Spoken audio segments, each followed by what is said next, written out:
फौजी पत्रकार था। उसे रहस्यमयी और डरावनी घटनाओं की जांच करने की आदत थी।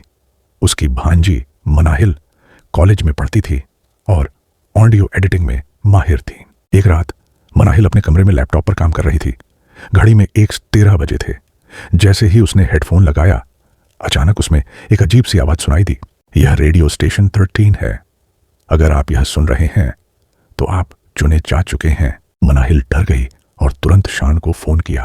अंकल, मेरे रेडियो में कोई अजीब स्टेशन आ रहा है। शान ने फ्रीक्वेंसी देखी। यह किसी भी सामान्य रेडियो चैनल जैसी नहीं थी। शान को याद आया कि शहर के बाहर एक पुराना रेडियो स्टेशन था जो कई साल पहले बंद हो चुका था।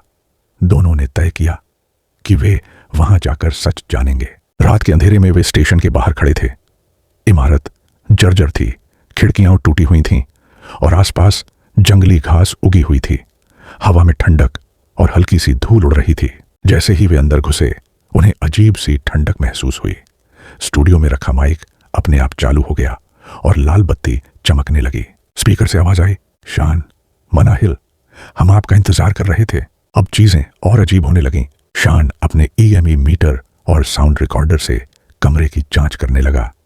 मीटर लगातार बीप कर रहा था, जैसे कोई अजीब ऊर्जा उनके आसपास हो। रिकॉर्डर से अजीब फुसफुसाहट और अस्पष्ट आवाजें कैद हो रही थीं।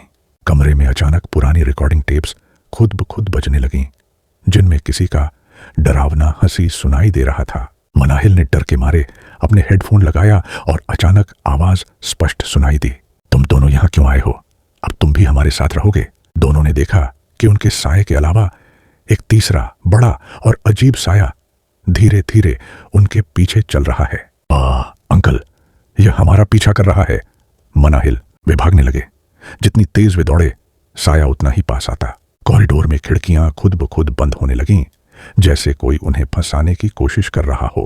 फर्श पर हल्की कंपन और ध्वनि होती रही, जैसे कोई उनके कदमों का पीछा कर रहा हो। शान ने पीछे मुड़कर देखा तो वहां कोई भौतिक रूप नहीं था, सिर्फ साया और हल्की लाल रोशनी थी। अंततः वे मुख्य दरवाजे तक पहुंचे, लेकिन दरवाजा भी अचानक बंद हो गया। शान ने जोर लगाकर दरवाजा तोड़ा। बाहर आते ही तेज हवा चली और सभी अजीब आवाजें और साया एक क्षण के लिए रुक गया। बचने के बाद भी मनाहिल ने हेडफोन कभी नहीं लगाया, क्योंकि उसे डर था कि रेडियो स्टेशन 13 का साया और आवाज फिर उसका नाम पुकार न ले। कुछ चीजें जिंदा होती हैं, भले ही उनका शरीर न हो,